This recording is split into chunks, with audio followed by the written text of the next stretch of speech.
আইনজীবী ও সাধারণ জনতার তুপের মুখে প্রিজন ভ্যান থেকে নামানো যায়নি চট্টগ্রাম সাবেক সংসদ সদস্য এম.এ. লতিফকে।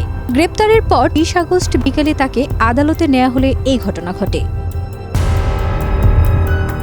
নগর পুলিশের উপকমিশনার এ.এম. হুমায়ুন কবির জানান, 3 দিনের রিমান্ড শেষে 20 আগস্ট বিকেল 4টার দিকে সাবেক এমপি এম.এ. লতিফকে প্রিজন ভ্যানে করে আদালত প্রাঙ্গণে নেওয়া হলে বিক্ষোভ শুরু করেন বিপুল সংখ্যক আইনজীবী ও সাধারণ মানুষ।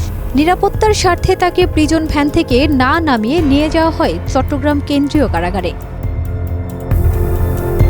পুলিশ সূত্র জানায়, এম.এ. লতিফের চিকিৎসা ও কারাগারে ডিভিশনের আবেদন করেন তার আইনজীবী। চট্টগ্রাম মেট্রোপলিটন ম্যাজিস্ট্রেট নুসরাত জাহান জিনিয়া কারাবিধি অনুযায়ী ব্যবস্থা নিতে জেল সুপারকে নির্দেশ দেন। এর আগে গত 17 আগস্ট সকালে নগরের বায়জিদ বুস্তামি থানার মাজার গেট এলাকা থেকে এম.এ. লতিফকে গ্রেপ্তার করা হয়। ফারজানা নিকিতা, দেশ রূপান্তর।